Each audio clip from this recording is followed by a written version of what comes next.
All right, so I just spent the past, I don't know how long, relocating that module right there. That is the ESL. Now, if you do a Google search on that, you're going to learn that that locks up your steering wheel if the motor fails inside. Now, what I did was I did the easy way. There's 2 bolts up there. I'll get my fingers out of the way. There's 2 bolts there, and there's 2 bolts up here by the back of the steering wheel. You take those 2 completely out. You take the ones back here down as far as they'll go. Although I didn't have to do that, I took them probably out about halfway. There's a nut behind the steering shaft. You unbolt that and pull that module out. Just a word of advice with these cars, and this applies to a lot of Mercedes.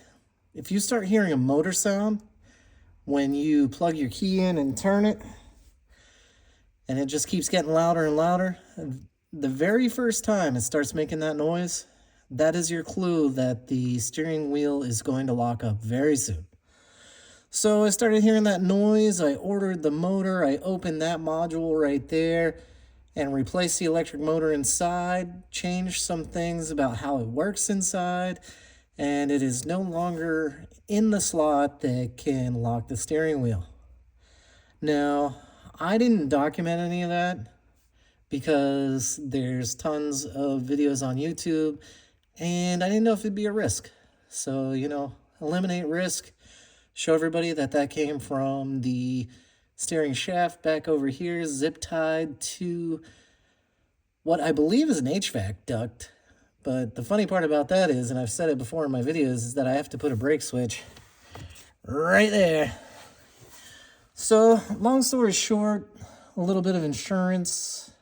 This module can no longer, lock up the steering wheel if it malfunctions or anything like that.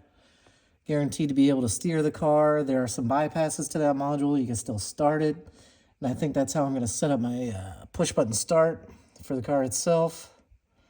I also have to go through the car's wiring harness, which I'll probably do now because I got a little time before I have to wrap it up.